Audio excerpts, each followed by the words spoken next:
Thad, you mentioned strong price growth, and we have seen prices, I guess, shoot up in terms of, for Chicago, shoot up.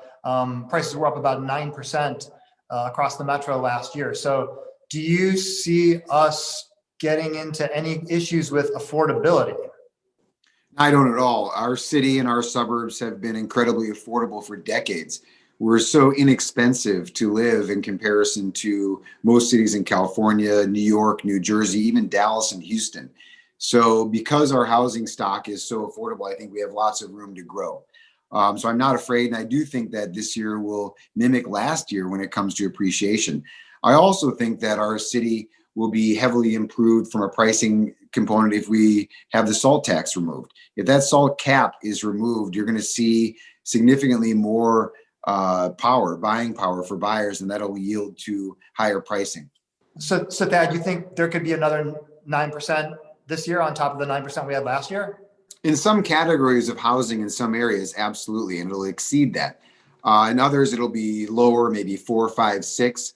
But I think we'll see positive pricing appreciation across the board. So 9% was a big jump for us last year, and I agree with that. I think we're still going to see some good price appreciation. Some markets will continue to explode, certain very, very specific submarkets, but generally across the board, we do believe that we'll continue to have appreciation. But even 4 or 5%, if you look back historically over the last 5 to 10 years, we've had very, very little appreciation in the marketplace. So part of it's just catching up to where we really should be based on time, inflation, and everything else in the world.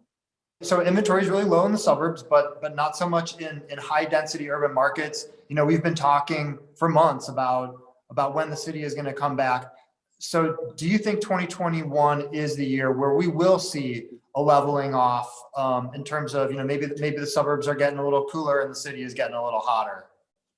I think one thing we always remember is, last year there was a lot of talk about flight out of the city. And, obviously there was a ton of activity in the suburbs. But if you look at the volume in the marketplace, the city volume was basically flat from 2019 to 2020. We didn't have some kind of big flight out retraction. You had more people buying in the suburbs, which made the suburbs feel super hot. But the suburbs have been depressed for a decade. So all we saw was some catch up. I think you saw people who were sitting on the sidelines. A lot of millennials were buying who maybe had waited to buy to lock in. So you're seeing a lot of those buys happening in the city. And then you're just seeing a lot of movement from city to the suburbs from people who were planning on making those moves anyway, and they just accelerated their time frame.